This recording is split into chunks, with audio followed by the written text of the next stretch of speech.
Do you want to know how to make the best maple glazed chicken in the air fryer? It's tender, it has sesame seeds, it's so delicious. Here I have a little more than a pound of chicken thighs. Slice them to smaller pieces just like this. Put a plastic wrap over them and tenderize them with a kitchen hammer with the side that has ridges. Transfer them to the bowl. Add 1/4 of a cup of buttermilk, or you can use regular milk. Add 1 teaspoon of salt, 1 teaspoon of garlic powder, half of a teaspoon of paprika, some black pepper. Mix it up. I like to cover my bowl with the lid and shake it very well. Let it marinate in a bowl for 15 minutes at room temperature.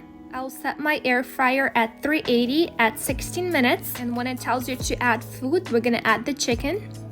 I love this air fryer so much. It's Instant Vertex, and I'll leave a link in the description below. Make sure to spread the chicken and it's not overlapping. And in about 8 minutes, we're gonna flip the chicken over. For the sauce, I'm gonna add 1/4 of a cup of maple syrup, 1 tablespoon of soy sauce, 1 tablespoon of white wine vinegar. I'm adding a little chili pepper flakes. You can add more if you like it spicy. 1 tablespoon of sesame oil, and 1 tablespoon of everything bagel seasoning. Mix it up and let it simmer for 2 minutes on medium heat, and then remove it from the heat and set it aside. At about 8 minutes, flip the chicken over. Put it back in, and then you'll open it again when you have 2 minutes left. Dump the chicken into the sauce we made earlier.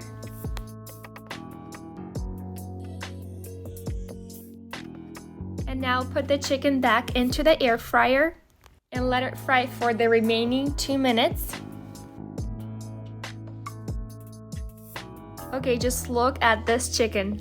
It's so delicious. I love the sesame seeds, the sweet maple syrup, a little bit of those chili flake pepper. It's perfection. They're soft, they're rich in flavor. It's the best chicken thighs I ever tried. Give me a like if you enjoyed this recipe, subscribe for more, and I'll see you again soon.